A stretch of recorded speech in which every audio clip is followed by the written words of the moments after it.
Good morning. This is Akashvani Kohima. The morning news read by Jonas Yantan. Paralympian Hotozhe Hokato Sema has created history for Nagaland after winning bronze in shot put F56-57 category at the Asian Para Games 2023 in Hangzhou, China. Prime Minister Narendra Modi congratulated the para athlete on social media X and remarked that India is proud of his incredible spirit and strength. He wished his journey ahead to be adorned with more glorious victories. Meanwhile, Chief Minister Nipuryo lauded the outstanding performance of Sema and said it is a proud moment for India and historic for Nagaland and thanked him for making the state proud. On day 3 of the Games, India added 30 more medals and the country's medal tally now stands at 64, with 15 gold, 20 silver and 29 bronze. A send-off program for Amrit Kalash Yatra under Meri Mati Mera Desh was held in Kohima yesterday. Advisor New and Renewable Energy and Nagaland State Disaster Management Authority, ZNUSITO Nute, lauded the volunteers who will be representing Nagaland in carrying the Amrit Kalash or pots containing the soil of the state to New Delhi for the national level event to be held on 30th October. He said Amrit Kalash Yatra under Meri Mati Mera Desh campaign is the culminating event of Azadi Ka Amrit Mahotsav, which commenced on 12 March 2021 to celebrate and commemorate 75 years of India's independence.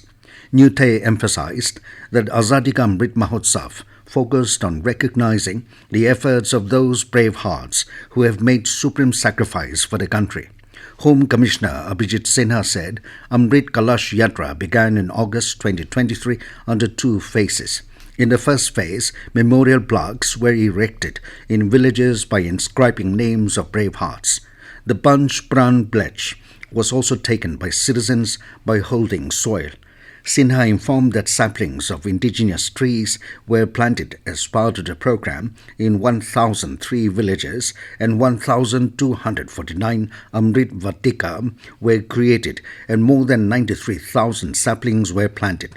In the second phase, soil was collected from villages and sent to Kohima, and 74 selected volunteers will be taking the collected soil to New Delhi. He also informed that on 30th October, soil from all over the country will be put in one garden, or Amrit Vatika. Youth Resources and Sports Director Katosito Sekose called upon the volunteers to be the face of Nagaland and showcase Nagaland as an example to be followed. Advisor School Education and SCERT in Nagaland, Kekhrielhoulie Yhome, yesterday said that our forefathers had sense of endurance and were firm in their social and cultural practices, which has brought us to where we are today. He was speaking at a Tsutonomiya Khel Day organized in Kohima. Yhome said that it was not only indigenous knowledge of our ancestors but our fear of the outsiders during the British era that was able to preserve our traditional roots. He, however, said, today we are living in a global world where our people need to live in sync with the rest of the world while keeping our cultural heritage alive along with a broad outlook. Kohima Town MLA Zilhoto Rutso said that the significance of the Khel Day is a reflection of how our forefathers choose peace and unity over war and enmity without which our society cannot progress today. Rutso appreciated the caliber of the leaders of the day and called them to come together and collectively work towards common good of the society. A GST workshop ahead of the Hornbill Festival 2023 was organized by Central GST Commissionerate, Dimapur, in collaboration with Directorate of Tourism and others for travel agents, tour operators, hotel, homestay, and restaurant owners in Kohima yesterday. The workshop was organized with the aim to educate businesses and professionals in the tourism industry about GST and how it applies to businesses.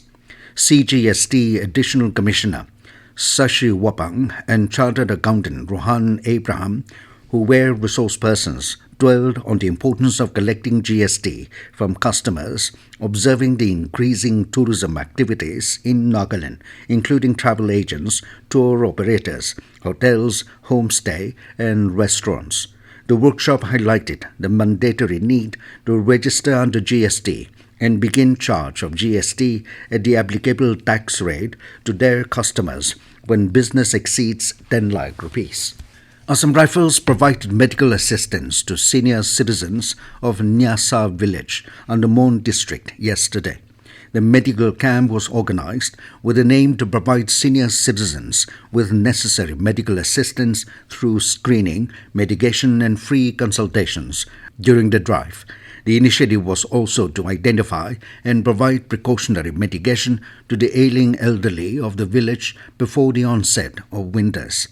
During the camp, basic knowledge on health education, including precautions from common diseases, was also imparted. On World Polio Day observed on 24th October, Assam Rifles also administered polio vaccinations to 35 children in Jaluki and provided multivitamin supplements to fortify the overall health of these children. With that, we come to the end of the morning news. Have a nice day.